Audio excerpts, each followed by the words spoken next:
Good morning, ladies and gentlemen, and welcome to the NFT Morning Show. Today is Friday, last show of the week. If it is your first time listening, we run the show Monday through Friday, 9 a.m. to 10:15 a.m. Eastern Time every damn week, where we discuss all things NFTs, crypto, entertainment, gaming, and everything in between. I mean, just about everything in between. I'm your host, P.O., here with my co-host, Nifty Nick, the funniest man in the business. Easy, the host of GM Market Talk, the dog behind Bodogo's NFT collection, soon to be the #1 collection on a blockchain near you. Of course, Signal, coder turned content creator. Love hearing her sophisticated takes on the NFT market. She always knows what's going on. Clemente, of course, producer extraordinaire behind the scenes. Looks like Kix might be late today, but obviously Kix, CEO of Crypto Raiders. Cyber Stadium is absolutely crushing it these days. Love seeing them get traction with that. And of course, last but not least, we have Bunny. Bunny, your bio just says there better be a free NFT today. There wasn't one yesterday. I'm assuming there's one today. There is. Let's fucking go, dude. I knew it. I love how you're reminding me that we didn't have one yesterday. I'm not. I just noticed. Mm-hmm. Fair enough. You get used to these, PO. I thought it was an everyday thing. I like getting free stuff. You've been giving me free stuff, so. Fair enough, man. The tagline is almost every day. You got to see that. Go to the website, literally the homepage, big bold letters, almost daily. Almost daily, ladies and gentlemen. Turns out Kix is not going to be joining us today, so we'll be rocking with the core, with the squad as it is here now.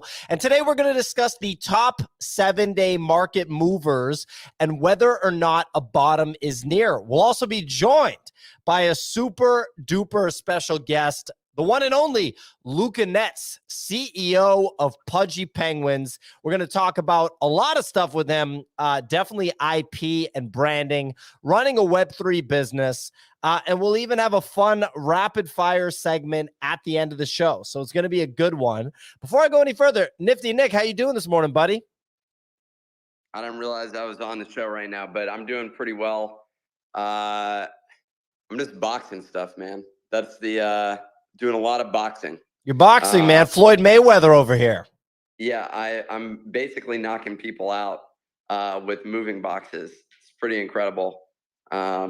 Nick, I have a serious boxing question in relation to this. We got a huge boxing match this weekend between Tank Davis and Ryan Garcia. I know you have zero context. So who do you have winning? I'm going to be honest, because of all of the drama surrounding this fight, I'm actually going to go with what Nakamigos, because it's actually been surprising to kind of see the volatility and a lot of the action going on that front in the face of this upcoming boxing match. So I don't know, it was difficult for me to make that pick, but it's becoming increasingly clear that they are the obvious winner of this sort of drama taking place right now. So, can you just give me a name so I can throw money on it? And then if we win, I'll thank you. But if we lose, I will put the entirety of the blame on you. Garcia's a pretty big underdog. He's like almost 2-1.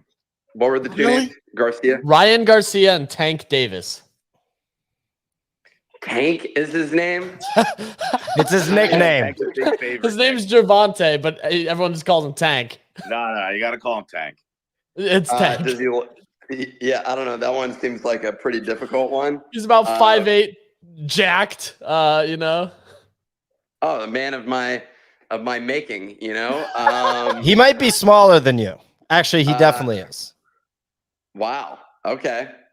But I'm going to beat the shit out of this Tank, dude. That's how it's going to go down. That's how it's going to go. Can you just give me a name? That's all I wanted. Go with Tank. Okay. Good call, Nick. Good call. Yeah, that'll be a fun boxing match this weekend. Ladies and gentlemen, speaking of sports, shout out today's sponsor, SoRare. So SoRare MLB Season 2 just kicked off, and I just want to run people through the basics so that you can start earning ETH rewards for winning tournaments. So SoRare MLB is a revolutionary, as we've discussed before, free-to-play fantasy baseball game. You have officially licensed digital cards featuring players from across all 30 teams in the MLB. Here's what makes it more fun than your average fantasy league. Unlike fantasy baseball platforms, SoRare managers own their fantasy experience, scouting, buying, selling, competing with player cards every week. Win or lose, you own the cards. You own the digital assets. And the more you win, the more you advance. You can collect increasingly powerful cards and access next level competition and rewards. So there's 5 types of cards: common, limited, rare, super rare, and unique. Once you've created your SoRare account, you actually get a free set of common cards. There's an unlimited amount of common cards. You can't trade these, but then the other 4 types are scarcity cards. So every season, a new set of scarcity cards comes with an increasingly limited supply that'll be released. So those card types are eligible for different game modes at every level, and they give you the opportunity to play in free competitions. The limited cards, those can be traded on the marketplace and used, and you can win rewards for high placements in competition. So use the link in the comments if you're on YouTube. Use the link that's pinned to the top on Twitter Spaces to sign up for SoRare MLB for free. And once you get started, you can draft your team to compete against me and other baseball fans around the world that are using SoRare. Before we go to the weather report, Nick's got his hand raised. Nick, what's going on? Yeah, Pio, I just thought on the subject of fantasy, tell us, what's your fantasy, dude? My fantasy is that we flip D-gods. Okay, well, that's not a fantasy. That's an objective. That's like a realistic thing. Is my That's right. My elementary school teacher would have given you an F on that one. I once wrote a fantasy about living in a house with a gym in it, and she was like, "That's not fantasy." So I'm talking about sexual, Pio. Okay, all right. Anyway, ladies and gentlemen, let's dive into the weather report. Signal on weather, please take it away. Let's deliver this fantasy weather report on Friday, the 21st of April. GM, everyone. Volume across the market coming in at 35 million. Blur holding those double digits at 21. OpenSea just down at 8.6. On to leaders, listen up. We've got some numbers changing on the bags. We've got Apes at 47.9, Mutants at 10.6, Punked at 48. So we've seen some numbers which have not quite recovered yet. Azuki holding 15.3, D-Gods at 7.8, Captainz at 7.7, Pudgy's at 3.6, and Moonbirds down at 2.6. Over the past 24 hours, well, it's been a red day across the market with most projects down, so between 5 to 15%. Got several factors obviously affecting this, but most of the majors, at least on the PFP side, are definitely down, with Azuki holding and Captainz, which went over 8 yesterday post video trailer and consolidated back down to 7.7.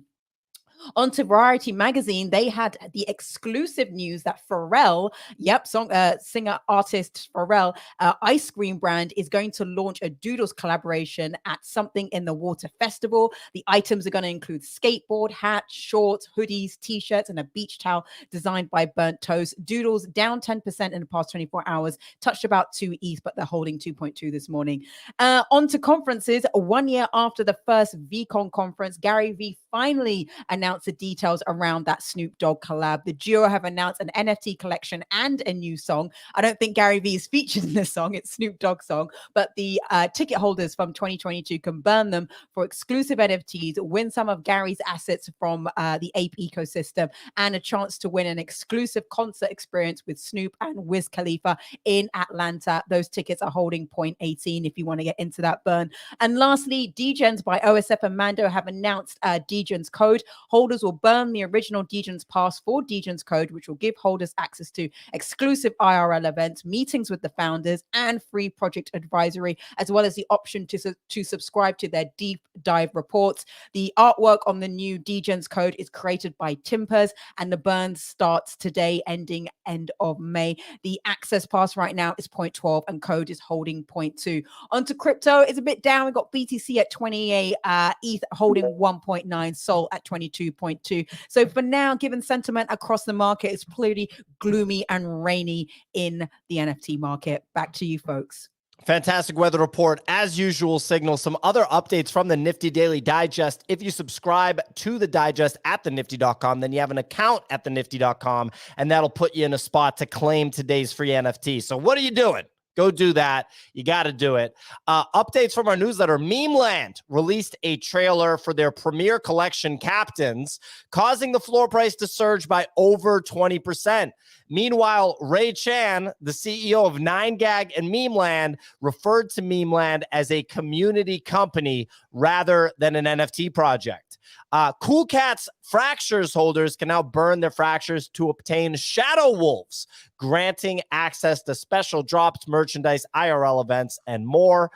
Tornado Cash developer Alexei Pertsev will be released from Dutch prison after being held since August on suspicion of involvement in money laundering. And last but not least, ENS and MoonPay have partnered to enable users to purchase .eth domain names directly with fiat currencies, bypassing the need for a cryptocurrency exchange. So those are your updates from the Nifty Daily Digest. I also wanted to shout out that Spencer of Spencer Ventures has joined the show. He's also sporting a fly red Azuki bomber jacket. Very, very dope NFT merch. We haven't seen that one from you before, Spencer. Spencer, how you doing this morning?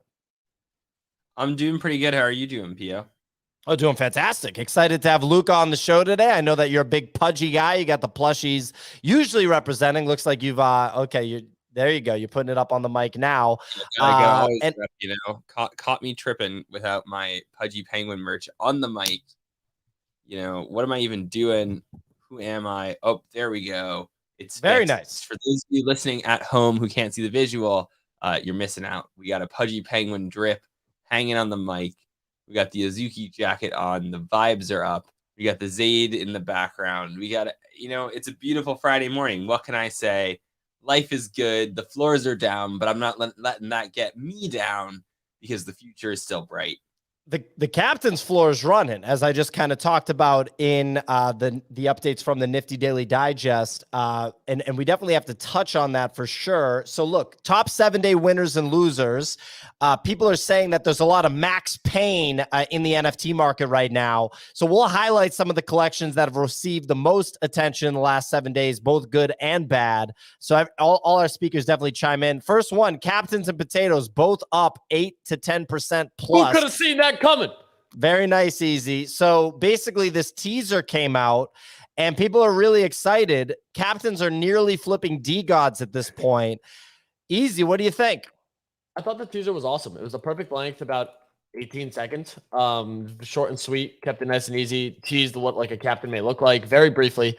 And I mean, I think honestly, this altcoin, shitcoin kind of meta that's been running sets it up perfectly. Like they have the meme ticker, meme coins launching soon.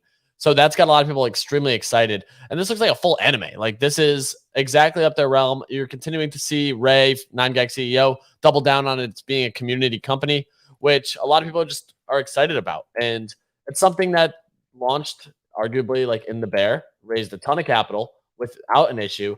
And they just continue to drop awesome stuff and get people excited, which is tough to do in this like declining market. Yeah, for sure. Nick?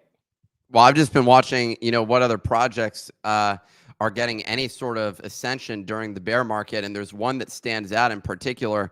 It's called the Nifty Portal. I keep seeing that one just absolutely surge. And it just is giving me increasing confidence that the team behind it seems to be executing phenomenally well. That's what I'm talking about. Spencer, any comments on Captainz in the 9gag ecosystem? Yeah, it's impeccable timing because I actually got my first Captainz exposure recently.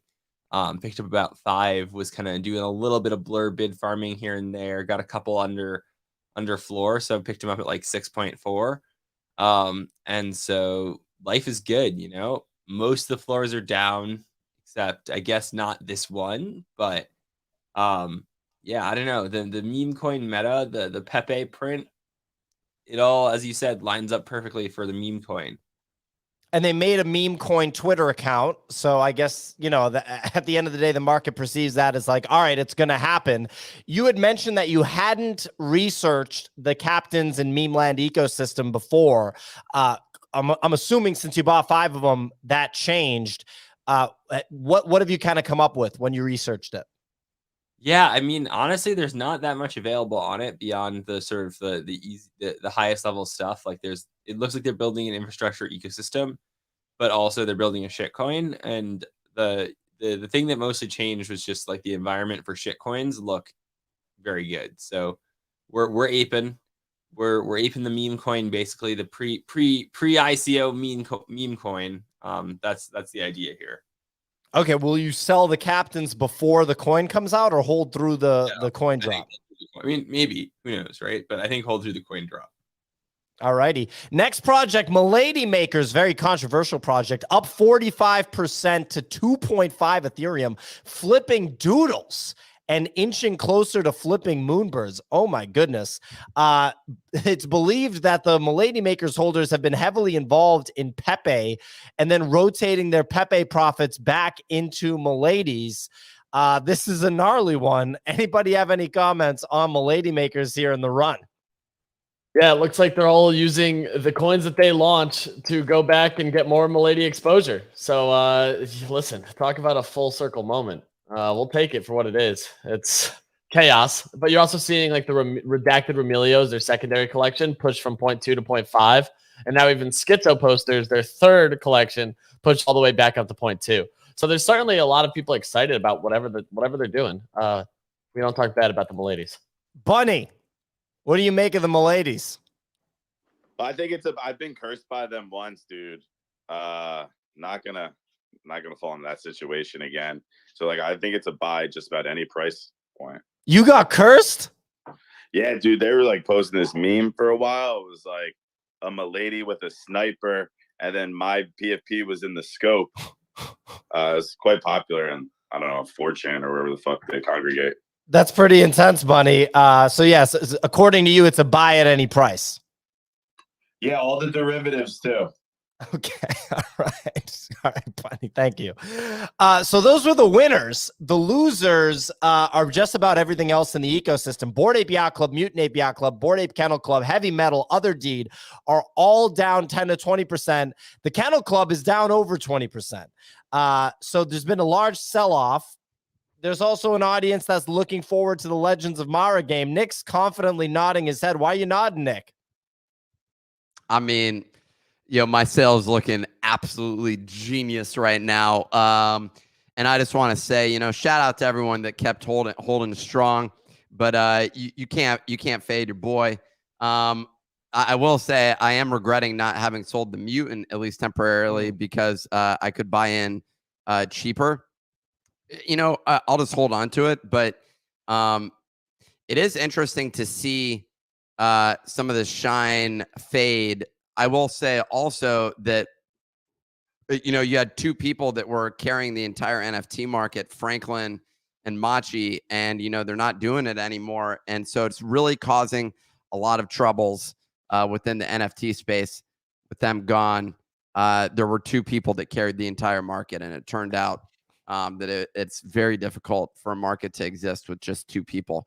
We're hoping that Spencer steps in to prop up things, but it's not clear that he's willing to step in and absorb all of the sales. Unlike our previous heroes, I am not going to be bidding above floor on any of these items on Blur. So the way that I step in is by fiddling while I watch the rest of you all burn to the ground. That's my excitement.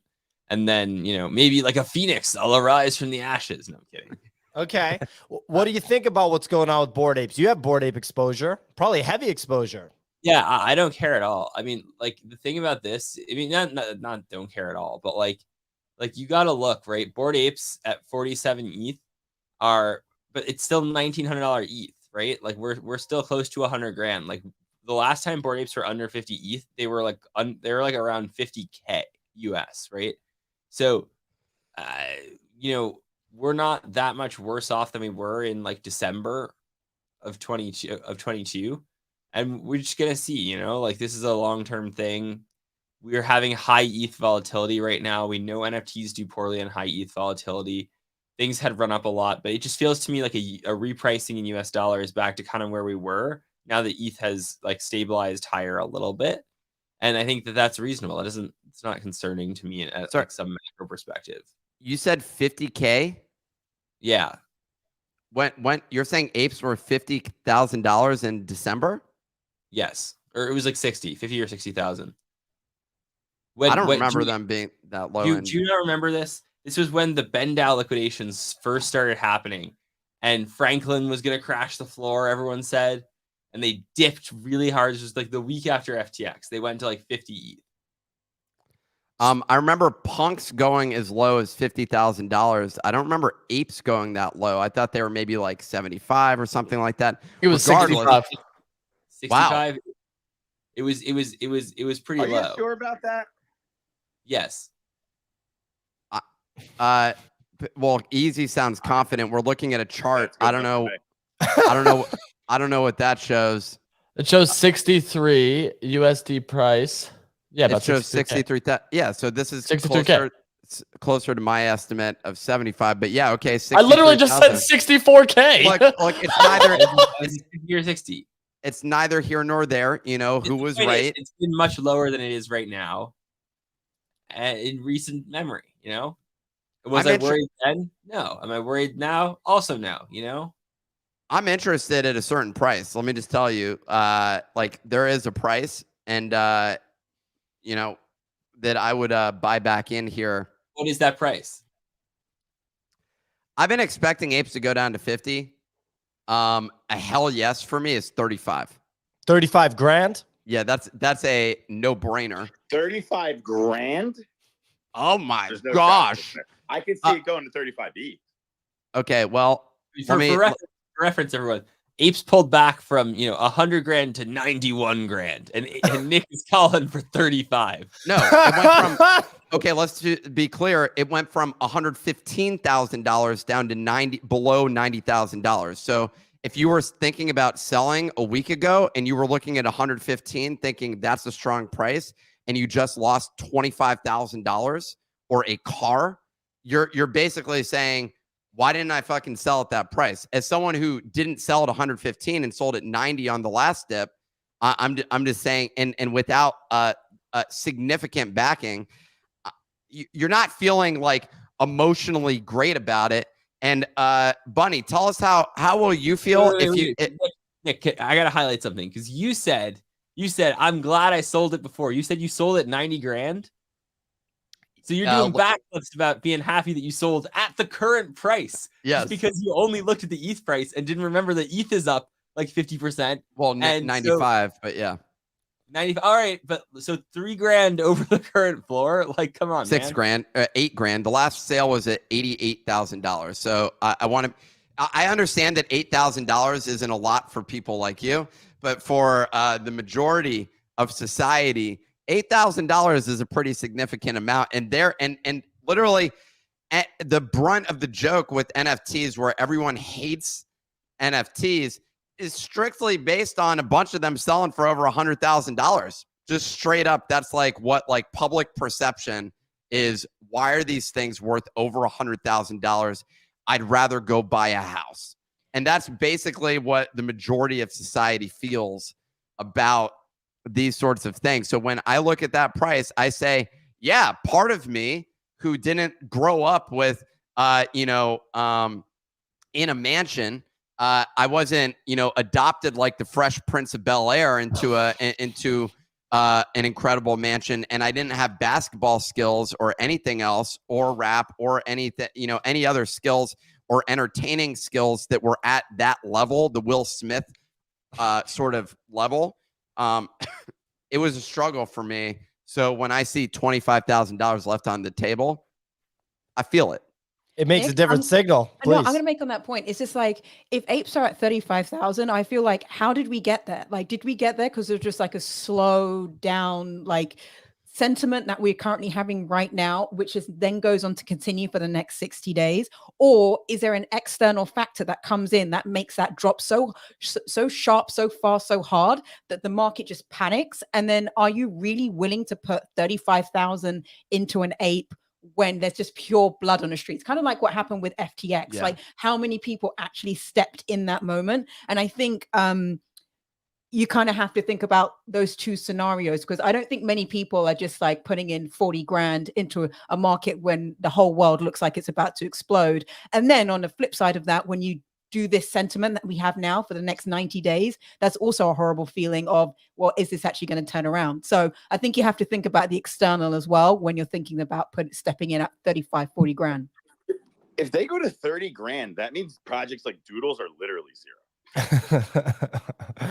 I think that's a fair take, Bunny. I mean, you're watching Doodles and Moonbirds pull back in a big way. Real quick, Spencer, you tweeted if ETH pulls back to $1,600, then you think it would be a really good time to buy JPEGs from stables. You tweeted that 5 days ago. Is that still the case? Oh yeah. Well, I you know, we're just starting to see the bleed, right? Like, this is the thing is all it takes from right now is one like really bad thing. So like, you know, don't forget the last CPI print was better than expectations, right? And so people were like, like price go up, right? But let's say the next CPI print is worse than expectations, right? Then that's when we see real capitulation. I think we're setting up right now for like a true capitulation in stables moment where, you know, maybe Nick gets his, I don't think 35 grand, but maybe Nick gets his like sub 50 grand on apes again. Like, doesn't seem unreasonable. And like, I think it'll be much more painful because the thing about crypto is this, is like every time you have capitulation in the bear market, like there's no new capital getting raised, right? Like there's a couple of funds maybe, but like we're talking like, you know, 10 to 50 million at a time getting raised, not like 100 million, $1 billion capital inflows, right? And so every time ETH crashes or and NFTs like spook, there's fewer and fewer capital sidelined waiting to buy the dip, right? And so like this next dip will probably be harder than the last dip. And the last dip we had, you know, mutants went to 9 ETH, ETH was 1,200, right? Like it wouldn't shock me if we see a dip that's dippier than that. Yo, when you dip, I dip. You know, shout out to the dip by Freak Nasty. You know, I just think that's something that I think of in these markets, and I'm all about the dipping, you know. So you know what, guys, for those listening at home, and Dippin' Dots. One of the best parts of it is you watch Nick light up and grab the mic. Because unlike everyone else, Nick has a handheld mic. And you never know. Sometimes he's going to hit you with a banger, and then sometimes he hits you with bits like that. Dude, Dippin' Dots were ahead of its time. They did spot on with that one. Spencer clearly was not around for Freak Nasty to dip, but let me tell you, it brings back a lot of memories for many people. So that's the most important thing. Is those people, not the Spencers of the world. Okay. There you go. Also, Lego Batman trying to be a chat on YouTube and donate money to us. We don't want your money on YouTube, Lego Batman. You keep saying that. It's like you're like, stop giving us money. I'm not going to turn people down. You know, Google takes half of it. Anyway, ladies and gentlemen, we have a guest of honor today. The man that made the big bet, acquiring Pudgy Penguins for 7 figures. 3 weeks ago, he bought it. The man that built Gel Blasters with his bare hands and made it a $100 trillion company. Just kidding, but obviously very impressive feat nonetheless. We have the one and only Luca, Netz, CEO of Pudgy Penguins. Luca, how you doing? I'm doing great. How you guys doing?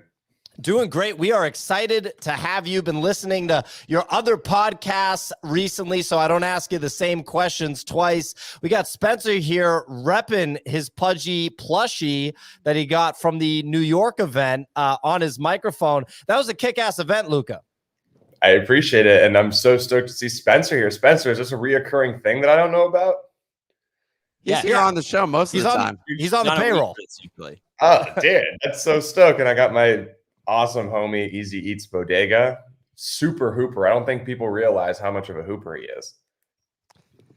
He talks about it enough, so I think some people know.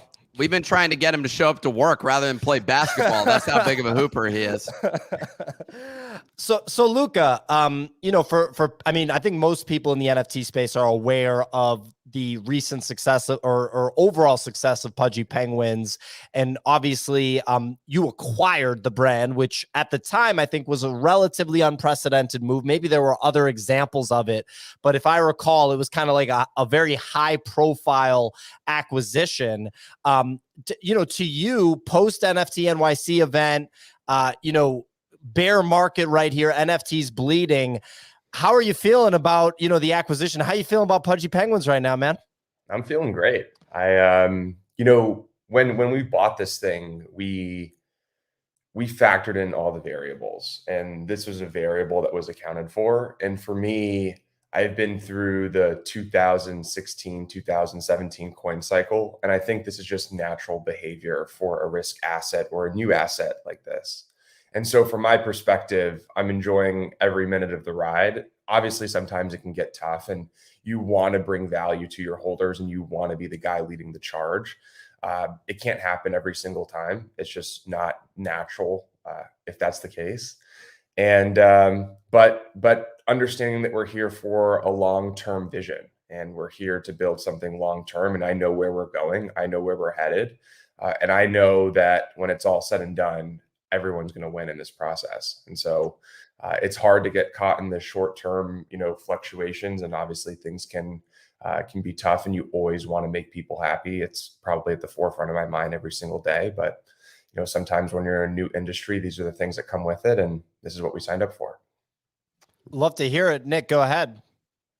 Well, you announced something yesterday. I saw in I joined the Discord and saw you spread this essentially pitch deck, a modified pitch deck. I'm assuming that you used for fundraising, converted into a brand asset sort of deck, so that, well, I'm going to steal from it is the first thing to say. So thank you for this deck. But he said the second thing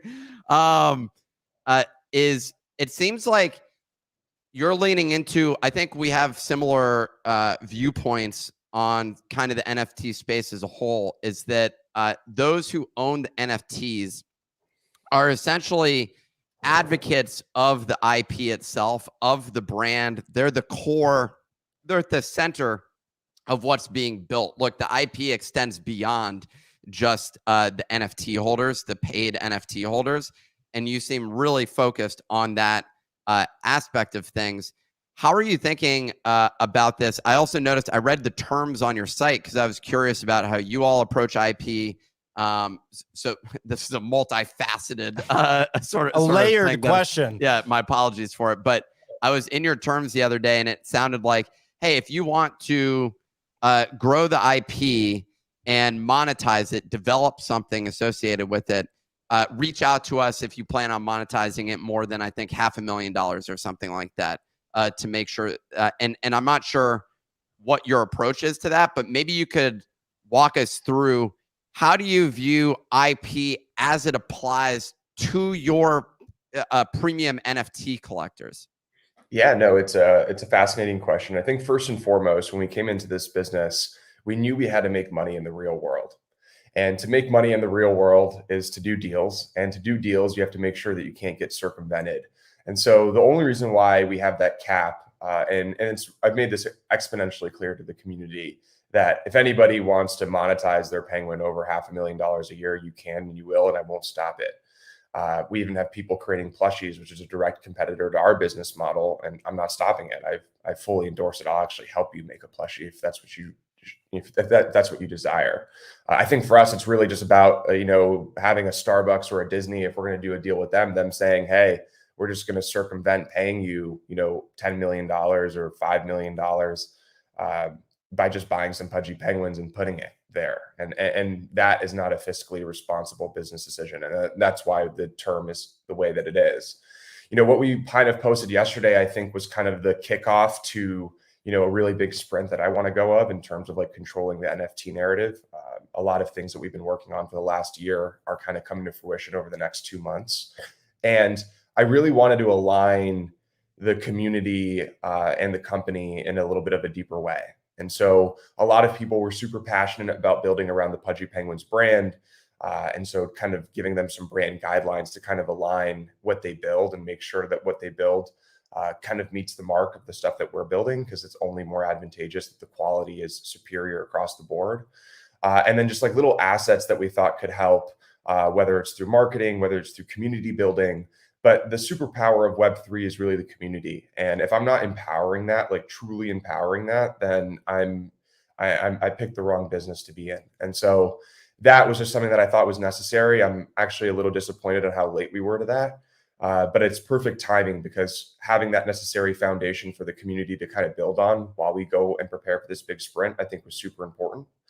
You know, the way that we kind of look at IP, and in there was a pitch deck, because I was thinking to myself, you know, one thing that I think Pudgy Penguins is doing better than everyone else, and I'm pretty sure everyone would agree, is I believe we're building a Web2 audience and marketing outside of the echo chamber better than everyone else. And what comes with that is tens of millions, if not hundreds of millions of impressions every single week, close to almost 1 billion impressions a month across all of the social media accounts. And what does that really signify? Well, that signifies familiarity around a character. And that means that if you put a Pudgy Penguin on a ice cream or a water bottle or a water can or a toy or a plushie, you're going to be in a better position than if you were to put some character that you just made up, because we are doing the hard part, right? We're doing the familiarity part. We're doing the marketing part. And from my perspective, this is a superpower that I want to lean in on. And it's something that we want to kind of empower our community to lean in on, because if you kind of take your character, the dynamics around the Pudgy Penguin, I think, are a lot different.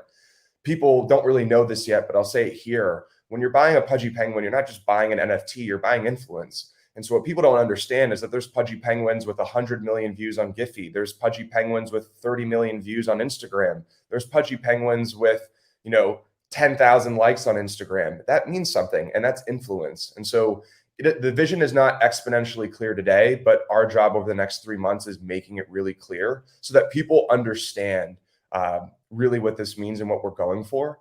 But all of this stuff that we kind of shipped and how we're looking IP, I think, is just leaning into our thesis, which is how do we build Web3's first great IP company? And what does that look like? And what does that mean? If there's a company that I feel alignment with the most, it really is you all in terms of shared visions for the future.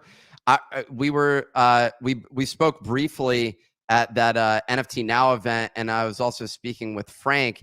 And something that I brought up was, each of us, there's a limited number of people, frankly, that are actually executing within this space. Like, it's not a lot of people. And then also, in addition to that, how we all convert the vision, the idealistic vision of NFTs that I think existed, that all of us saw when we got into them back in, 2021, some people before, but 2020, 2021 is when we saw a lot of people jump into this space. There's a distinction between the idealistic vision and then actually transitioning into the practical execution of it. And something that I mentioned there, and I think a lot of people agree with, is there's no playbook for the NFT space, and everyone's doing their execution in a different way. Your version of it is something I feel particularly connected to. For us, I don't think we're thinking about, Giphy as much and Instagram as much as you all have executed on that side. We've built our own platform, for example, but it's saying, how do you leverage reach and use that to deliver value back to the actual NFT holders? And we're all doing it in our own individual way. But frankly, this page that you've put out, the brand builders page, which I encourage anybody to check out, really is as close, frankly, as I've seen to a playbook on the IP side in terms of at least one major kind of prerequisite and milestone that you have if you're going to go and develop out something in this space.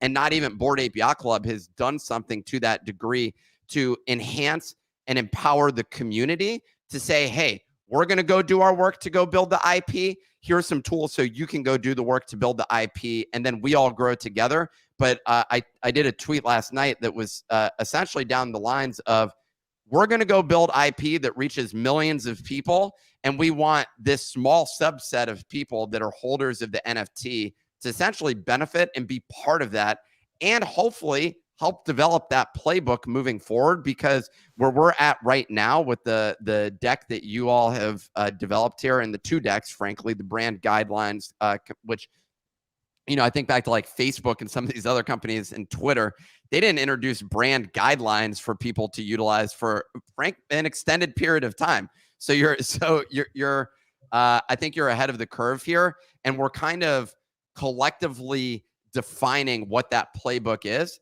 But I just wanted to say, you know, respect for what you've delivered so far, and I think it takes one last comment on this.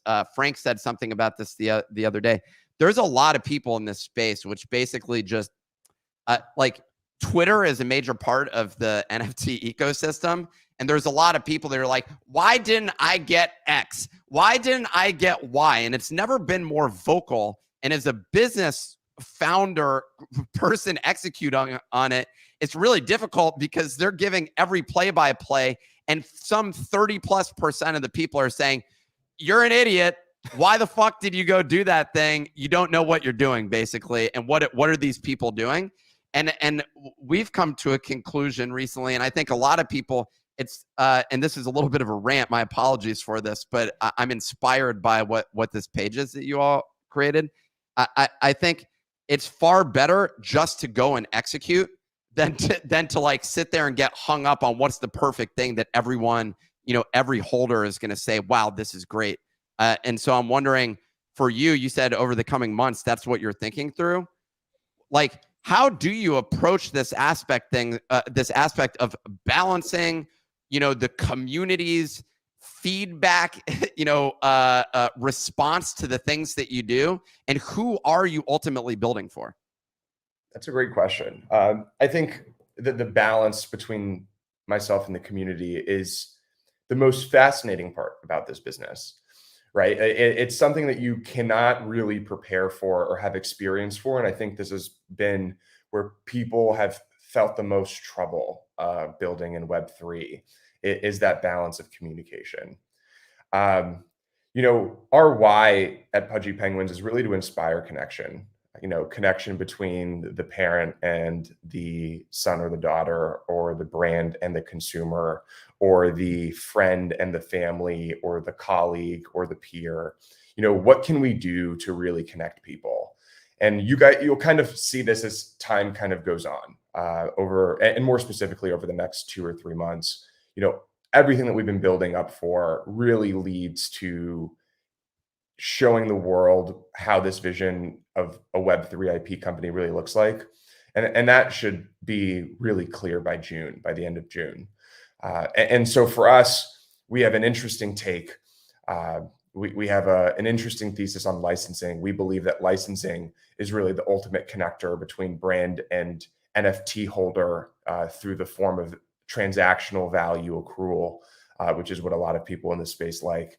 And we also believe that we are kind of setting a standard on what I think it looks like to have emotional utility. What is that deeper connection between holder and brand, and how are you intertwined in a way that nobody else today really is? And I think you do that through content, and I think you do that through product, and I'm really excited to see that come to fruition. I think I forgot your second question, Nick, where I might have answered it. I think you did. The synopsis of it was really how do you deal with, or how do you balance the feedback of the community, essentially? Like, and it really is like, I see commenters here, and it really summarizes the whole thing, where people are like, IP nonsense, red flag, building bullshit, basically like that. And that really is like, it's, I've never been in a space where I've had so much feedback on the business itself. You know what I'm saying? Like, versus like, oh, I don't like this content is one thing, but it's completely different when you have holders who are saying, this is bullshit. I've seen nothing. Pio gave an example of someone in our Discord who holds a DGOD, who owns what was, I guess, previously over a $20,000 asset. We're seeing price volatility right now, obviously, in the PFP space. But the bottom line is, this person's holding on to a $20,000 plus asset, and they're like, I didn't see anything as part of the, the NFT NYC scavenger hunt because I wasn't there. How does this benefit me? And it's like, like how do you balance all those things? And you bought that thing for like $500 and now it's worth $20,000. And do those people even matter? I think is the thing that I'm trying to figure out. I think everyone matters, right? So you have to have some empathy. But you also have to understand that some people just don't know what this space is really about, and at the noise of a few that don't really know what's going on, don't really know what it is to build a business or build a brand, really cloud the judgment and steer you away from your vision. Now, it doesn't mean they don't matter, because at the end of the day, like, I want to convince those people why this does matter. And part of my job is to educate them.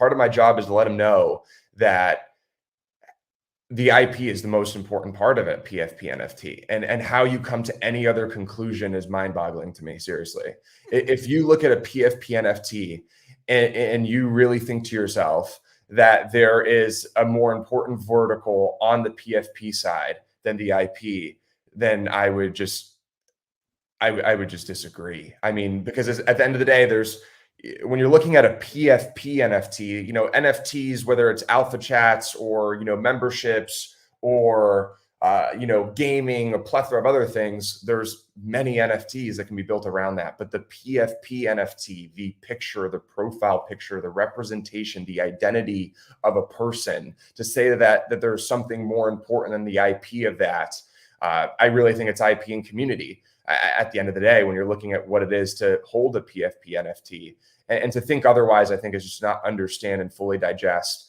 what it is to own a PFP NFT. And I think over the course of time, our thesis will reign true, whether you believe it today or not. And my job is to make sure that I can convince you. And so, to somebody saying, well, IP is stupid, growing followers and growing the brand, all of these things are dumb. Building a revenue stream outside of NFTs is dumb. I could tell you a million different ways on how it's not dumb, right? People will ask themselves, well, what does building toys do for Pudgy Penguins? Well, it does a lot of things. It creates an emotional attachment between holder and brand that creates a deeper connection. It allows me to not be dependent on squeezing liquidity out of my holders and creating and minting more collections. At the end of the day, that's been the biggest Achilles heel for NFTs up until this point. So me building a self-sustainable revenue stream, whether it directly goes to every single holder or not, which always seems to be the common backdrop, it actually means that, wow, Luca is going to be around for 5 years. And when he does it, he's not going to be minting things out of the oblivion, right? Because he's making money and he doesn't need to. That seems like a pretty long-term, thoughtful use case and safety net for anybody that owns a Pudgy Penguin NFT.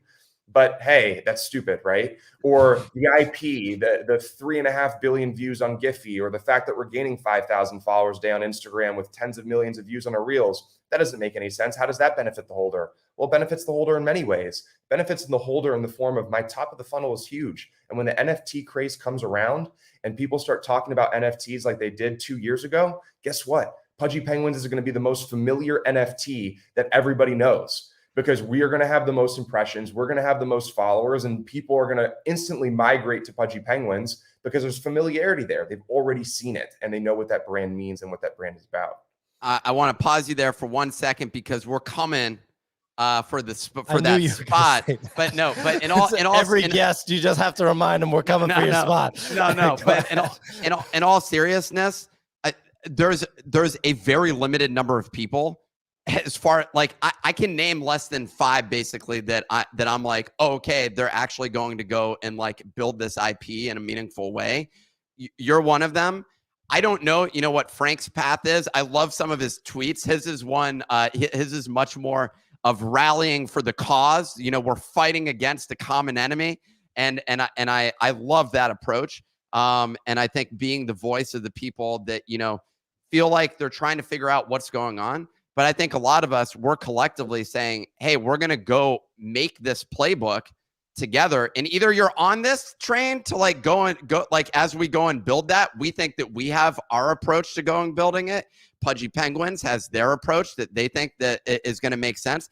But I think like there's a very limited number of people that are doing it. And your point of generating a sustainable revenue channel in order to fund ongoing development of that kind of makes a lot of sense as a business, despite what every NFT holder says. Yeah, well, I wanted to ask Luca about revenue. I'm glad Luca proactively brought up revenue. I honestly actually don't even think it's that productive for us to sit here and talk about revenue, because I don't think that it's like accepted by the space in the way that it obviously should be. Like, how can you keep the lights on at the Pudgy Penguins office if there isn't revenue, right? And I think that holders would prefer to have revenue come from people that are not them, right? Like at the end of the day, right?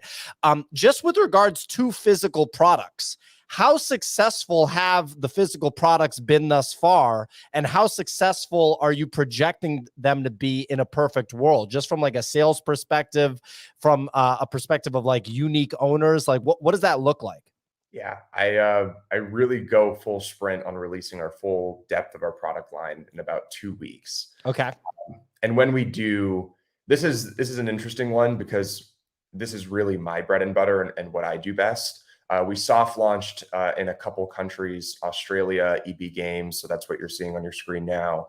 And those are selling, those are proving my thesis in a very micro kind of case study.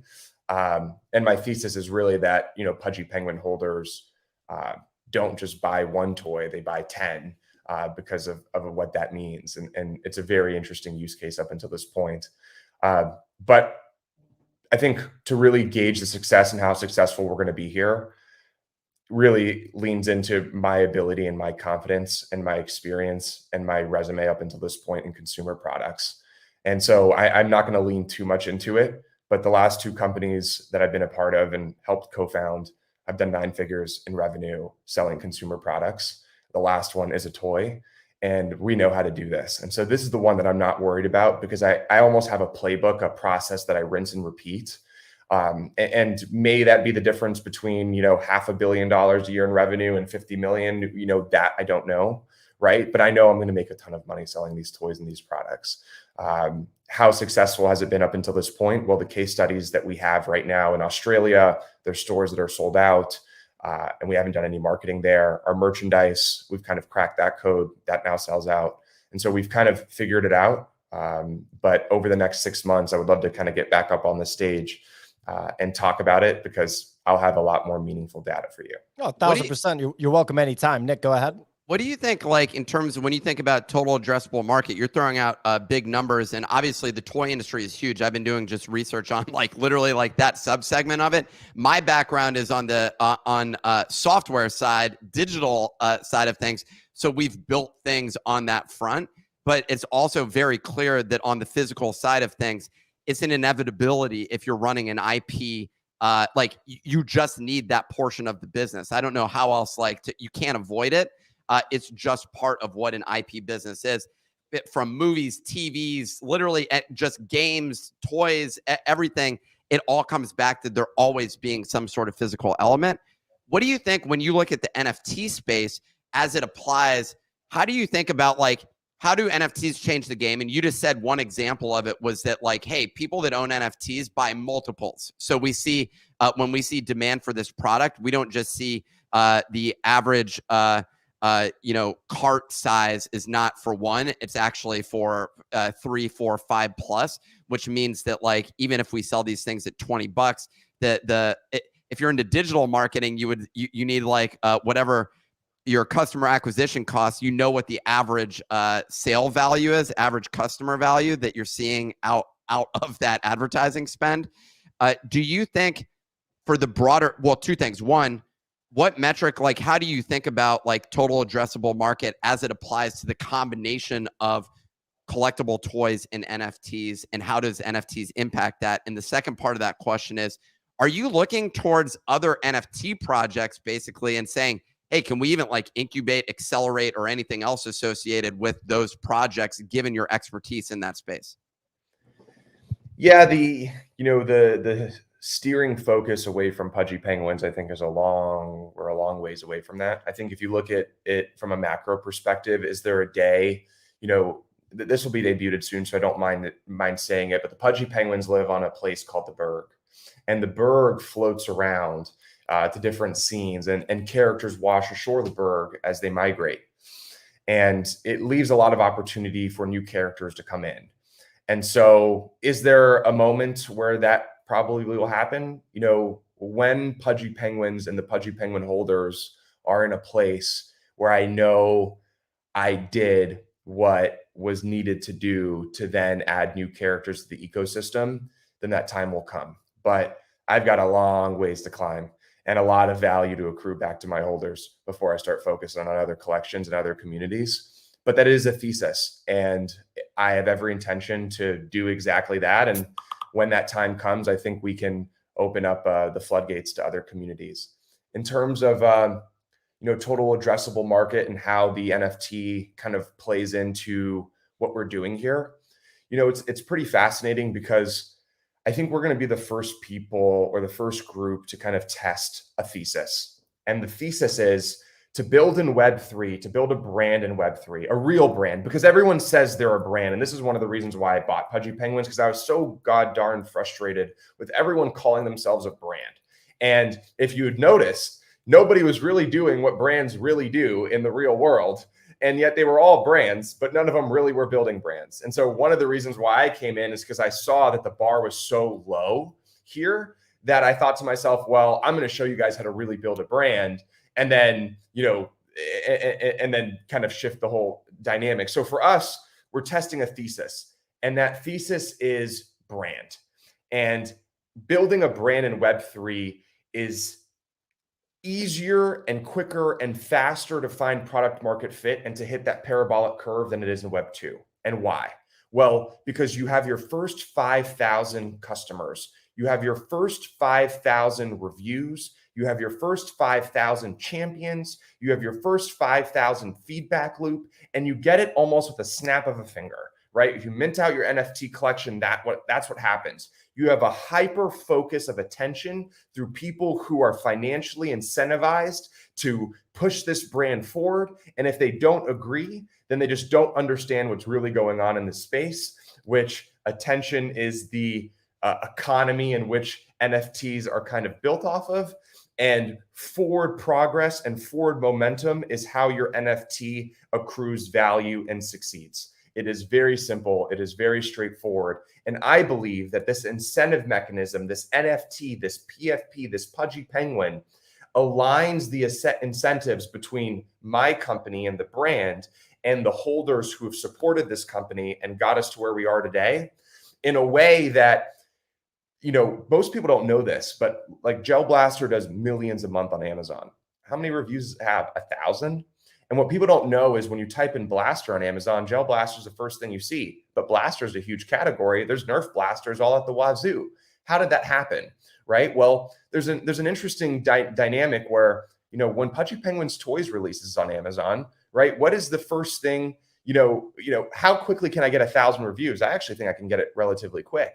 And what does that do for my search? What does that do for my algorithm? Well, if you start typing in toys, I may be the first toy that you see. Do you know how powerful that is? If you can type in toys on Amazon and Pudgy Penguins is in the first 1 or 2 lines, you know what that's going to really do for me and this company and for our holders and for adoption and for familiarity around the character. And all I need my holders to do is buy a $10 toy and leave a review once they get it, positive or negative, right? Hopefully it's positive. And that is the incentive mechanism of the NFT. That's what aligns us, right? And now things that, Gel Blaster does millions a month on Amazon only has 1,000 reviews. That's insane, right? So how do you jumpstart that? How do you do that in a way that has never been done before? And that's really the thesis I want to prove, that the NFT, as long as your community is happy and you're moving in the right direction, that it's an accelerant to the brand building process. And that's my thesis. Dude, I'm like pumped up because I'm like I'm on the same wavelength in terms of optimization impact. And what you're saying is literally what the thesis is of NFTs. And I think a lot of people have seen is that you get this passionate early adopter collector base essentially that can be accelerants to your brand.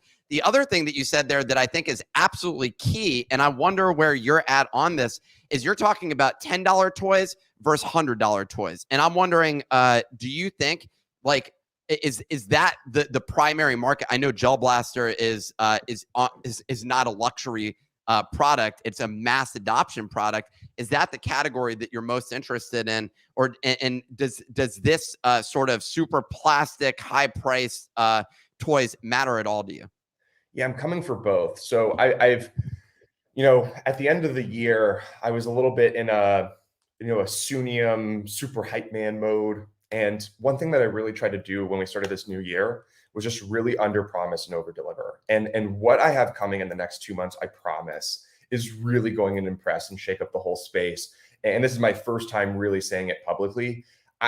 Nobody has any idea the level of execution on the product side and on the technological side that we're about to ship. Like, we are about to ship some really freaking awesome stuff. And to that point, there's really two products from a consumer product side.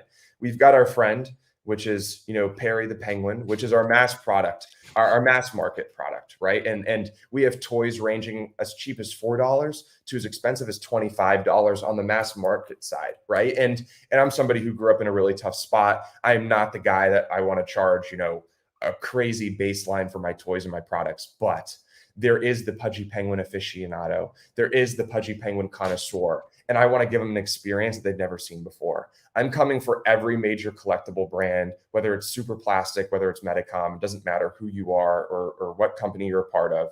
I'm going to set the bar on these high-end collectibles in a way that's never been seen. And so this is coming from somebody who is a collectible IRL aficionado. You go to my house in LA and it's like a Cause museum. You can't walk through without a Ron English statue hitting you in the face and then a Cause hitting you in the backside, right? So I understand really what it is to consume these products, and I'm coming for the best experience possible. It's going to be a higher price point item. We're debating between $250 to $300, but it's going to be super limited.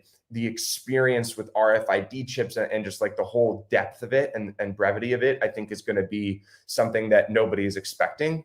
And I'm really excited to ship that and really take that to market and see how the user reacts. It's really for the Spencers of the world. So Spencer, and honestly, Easy, what I know about Easy, I think these are the people that I'm really optimizing. I'll fucking buy it, dude. Yeah, I want to buy this damn thing. I'm ready to go, dude. You just, I think what you've done is you've outlined one of the playbooks that a lot of us are thinking about, but frankly, there's nobody surprisingly executing on within this space, despite all the words that have been thrown to IP. Yeah. IP's been the thing that everyone talked about from the beginning. While Luca talks about IP, all I think about is I've been in the NFT space. I bought my first NFT in February 2021. I knew about NFTs from November 2020. And from February 2021, the amount of times that I've heard different NFT projects talk about IP, really what you heard at the beginning was, we're going to have a TV show, or we're going to have a movie. That was what you heard every single time. And then all those project founders just took all the money from the primary sale for themselves, bonus themselves out over 500 grand a pop, in some instances much more, and then just didn't do anything afterwards. So I do feel like there are scars from February 2021 to call it August 2022 of empty promises of IP development just because people weren't putting forth effort. And I'm not going to name any names, but I look at some entities in the space right now that are extremely well capitalized, and you wonder why much smaller entities with much less capital beat those big entities to market consistently. So I feel like when I see comments that are negative about the IP thing, or people saying this is a bad plan, when you're pushing 500,000 followers on an NFT Instagram account and there's 8,000 likes on a random Pudgy Penguins post, and there's literally billions of views on the GIFs, it's pretty wild. Dude, I didn't know that the Instagram was popping like that. Clemente pulled it up. I did not know it was at that level. So, hats off, because I know how hard it is to build an Instagram. It's crazy. There's no question there. I'm just making a comment here. Yeah, no. I just want to double down on your take, Pio. If you don't believe that the IP is important, and you don't believe that IP is the plan when it comes to NFTs, then there's a great place for you, and it's called shitcoins, and it's called Dex Tool, and that's where you should go. You know what I mean? No, seriously, that's really where you should go. You shouldn't be in the NFT space. There's no point. You're wasting your time. Go just just go do that. Like, because if you don't believe in the IP and the IP is the thesis and the IP is the narrative, then I can go tell you a 10 other places that you can go trade that probably have better liquidity and better trading mechanics than NFTs. You know, if it's not the IP, then I don't know what you guys, what you're here for. Or then there's a different niche for you, and NFTs is not it. It took us, actually, I'd say, a period of time to recognize a portion of that, to be completely transparent about it. We started heavily on the membership side, and we thought that reach by itself would be sufficient. So let's say you build content, you get audience, and then people, some subsegment of them is going to end up buying your NFT. But there needs to be clarity around what it is. And as we've been developing the stuff that we're about to release, the stuff that we've started releasing, some of those individual pieces, it's just become so absolutely abundantly clear. The only play essentially is IP as it applies to the NFT space. And so then the question is, the playbook doesn't necessarily define itself, but it comes close to defining itself. Like, there's a limited subset of like execution options that you have. Pio gave an example of TV shows and movies, which is just the amount of lift that is required to go to market with a movie and a TV, and also your risk exposure with that sort of product, versus even, I would say, on the physical side, there is risk involved in all of these different things. But when I think of trying to get a TV show that people connect with out the door versus a cute, lovable product, I'm like, man, like having a hit TV show seems like higher risk. And what you're describing is something that it's shocking that there aren't more people that are participating in this space. We want to be operating in that space. We are operating in that space. We're going to do it in a different way than you, than your execution capacity. But one takeaway that I have is, like, I want to be invested like in the Pudgy ecosystem as much as I want to be invested in ourselves, because I think there's just only a handful of people that are even operating, frankly, at any sort of significant level on that side of things right now. And it's just shocking. We're 2 years into this, of people spouting IP, and the only takeaway I can have is that there's a lot of dinosaurs that exist that have been advising these companies, and not people who are young, enthusiastic, motivated, and entrepreneurial, that are really running it. And you're one of those companies. So congrats, and I'm excited to see what comes out. Thank you. I appreciate it. Bravo, Luca. Look, we're going to bleed into the end of the show here. I'm doing a terrible job today. Should we drop our NFT? Oh, and you missed an ad. I missed a sponsor read. I'm all over the place. I'm a fan right now, just enjoying the conversation. But anyway, ladies and gentlemen, we're going to drop a free Pudgy Penguins NFT right now that Luca has not seen, and I'm excited to get his reaction. So go to the nifty.com/claim. Clemente, can we see this thing on the screen? Say the code first. I want to give other people the opportunity to get it before. Clemente, can you drop? I don't know the code off the top of my head. Can you drop the code into? Okay, Pudge. The code is Pudge, PUDGE. Okay, pop it in. Wait a sec to claim it. The nifty.com/claim. Go to PUDGE. I just try it out. The nifty.com/claim. Well, Clemente, where'd it go? We didn't get to see it. What was that? Wait, hold on. That literally broke. It broke. Our platform. Well, the Pudgies broke the platform, ladies and gentlemen. The AWS servers couldn't handle that Pudgy. All the Pudgies were waddling over to the site. It was a tough one. Here we go. Pudgy buddy. Oh, wow. Look at that Pudgy guy. Let's make that full screen. Click on the Clemente. image. Click on the image, please, Clemente. I believe in you. There we go. So, Luca, what's happening here in this? Would you describe this artwork? Yeah, I see a dog. That's Buddy. That's Buddy. Okay, I see Buddy. Reminds me of Easy Eats. So we got Buddy, and he's basically, what is that called? The bobsled. Bobsled, yes. And he's taking me through the snow, and I'm on a bobsled. I'm chilling on the back of a bobsled while he's moving me through the snow. Absolutely. That's what the artwork is. And that's Buddy the Bodago, Luca. The Bodagos collection is launching on Solana in the next couple of months. Dude, they didn't publish it proper. All right, we'll do it. Big moment here, Nick. Look, Luca, thank you so much for coming on the show. Any closing thoughts, man? We've enjoyed having you.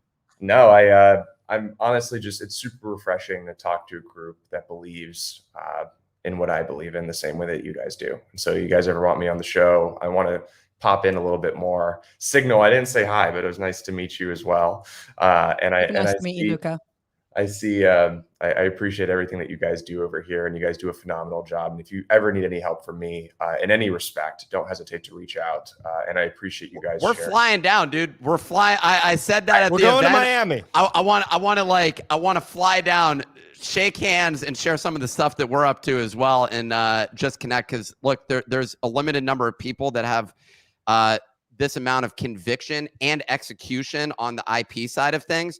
We're following, you saw our free NFT platform. That's part of our IP distribution play, but there's also a lot. And we just in the first couple of weeks, we're not yet at the millions, but we've had 250,000 people collect, or 250,000 NFTs collected in the first couple of weeks. We've had we've had over 100,000 people who are collecting those NFTs. And I think that like we're at the precipice of our own format of execution for this. And I think that look, you're preaching to the choir, and we're out here dancing. So can I drop that the stat that we discussed yesterday? The crazy one. Do it. Yeah.